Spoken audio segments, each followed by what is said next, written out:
Bismillahirrahmanirrahim. Assalamualaikum warahmatullahi wabarakatuh. Sebelumnya perkenalkan, nama saya Tria Ramdhani dari Prodi Pendidikan Agama Islam dengan NIM 86208-2023-055. Pada kesempatan ini saya akan menyelesaikan tugas mata kuliah Administrasi dengan dosen pengampu Bapak Sulaiman MPD. Nah, pada kesempatan ini saya akan menyampaikan materi mengenai administrasi peserta didik di sekolah atau di madrasah.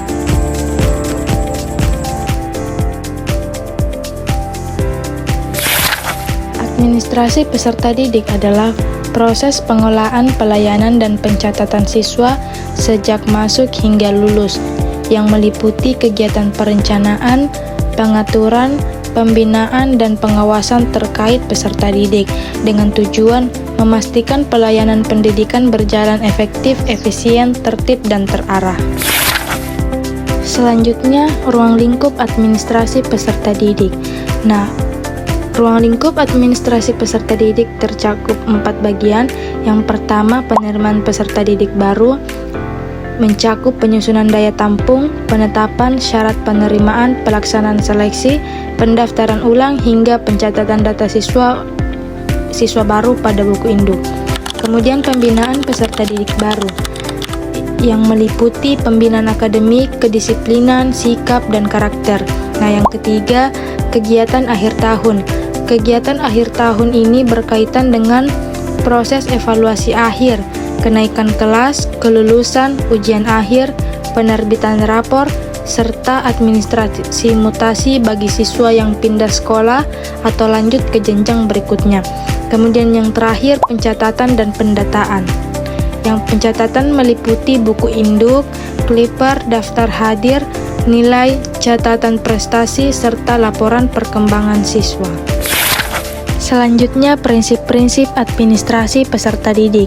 Nah, prinsip-prinsip administrasi peserta didik terdapat beberapa bagian. Yang pertama, perencanaan, yaitu menentukan langkah-langkah yang akan ditempuh dalam pengelolaan peserta didik, seperti menentukan jumlah siswa dan menyusun jadwal pelajaran.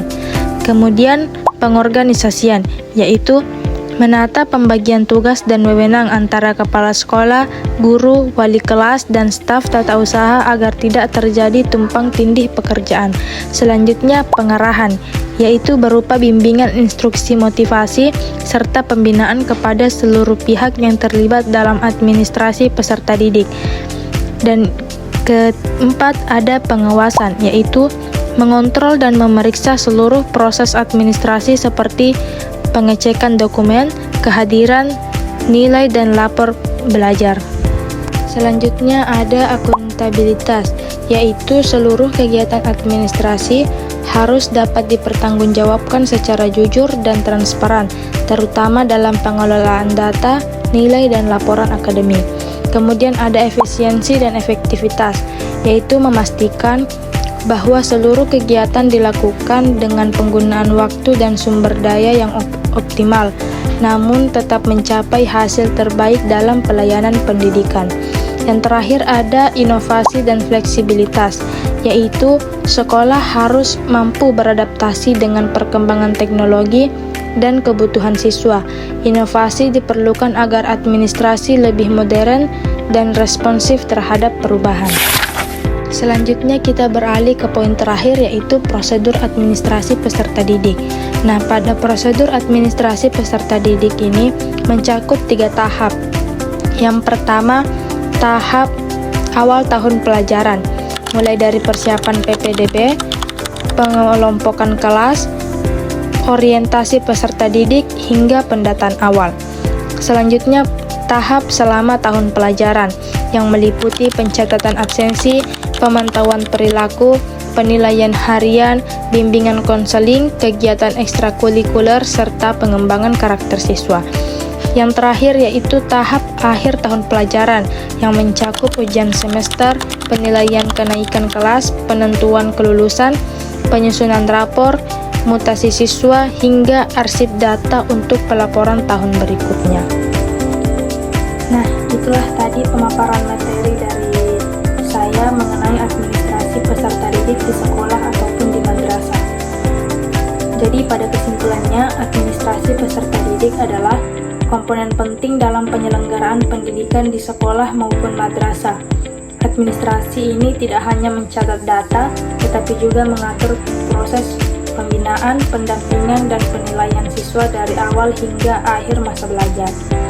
Digitalisasi memberikan dampak besar terhadap efisiensi dan kualitas pengelolaan administrasi. Meski demikian, pendekatan humanistik tetap harus dijaga agar peserta didik memperoleh pengalaman belajar yang baik secara moral, emosional, akademik, dan sosial.